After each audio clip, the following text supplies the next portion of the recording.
இந்த இந்தி திணிப்புக்கு எதிரான போராட்ட குழு அமைத்தார்கள். அறிஞர் அண்ணா அதனுடைய செயலாளராக தேர்ந்தெடுக்கப்பட்டார். அப்ப இயக்கம், சுயமரியாதை இயக்கம் நடத்தி கொண்டது ஒரு பெரியார். சுயமரியாதை இயக்கத்தை அவர் இந்த போராட்டத்தில் தமிழர்களோடு இணைந்து அவர் ஈடுபடுத்தினார். ஒவ்வொரு நாளும் இவ்வளோ பேர் இந்த மொழி போராட்டத்துக்குன்னு ஒரு படை அமைக்கிறது, அவங்க தினம் போய் மறியல் பண்ணி கைதாவது என்று தொடர் இயக்கமாக நடத்தினாங்க.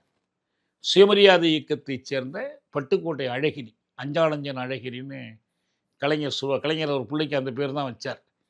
அந்த அழகிரி திருச்சிராப்பள்ளியில் தொடங்கி ஆண்கள் பெண்கள் அடங்கிய ஒரு நடைப்பயண குழுவை அழைத்து கொண்டு சென்னை வரைக்கும் நடைப்பயணமாக வந்தார்.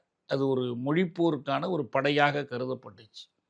38 செப்டம்பர் 11ஆம் நாள் சென்னையில் அந்த பயணத்தை கொண்டு வந்து அவங்க நிறைவு செய்து கடற்கரையில் மிகப்பெரிய பொதுக்கூட்டம் நடந்து அதில் பெரியார் அவர்களும் மறைமலை அடிகளும் சோமசுந்தர பாரதியாரும் தமிழ்நாடு தமிழருக்கே என்று ஓங்கி முழக்கமிட்டார்கள்.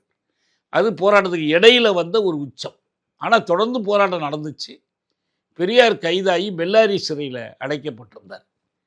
இவ்வளவும் அந்த முதல் மொழி போராட்டத்தினுடைய வரலாறு. அந்த மொழி போராட்டத்தில் ஈடுபட்ட 2 வீரர்கள், நடராசன், தாளமுத்துன்னு 2 பேர். மூலக்கொத்தளத்தில் இப்பயும் கல்லறை இருக்குது. அவங்க இறந்து போனாங்க. அது அந்த போராட்டத்தில் நிகழ்ந்த ஒரு உயிர் தியாகம்.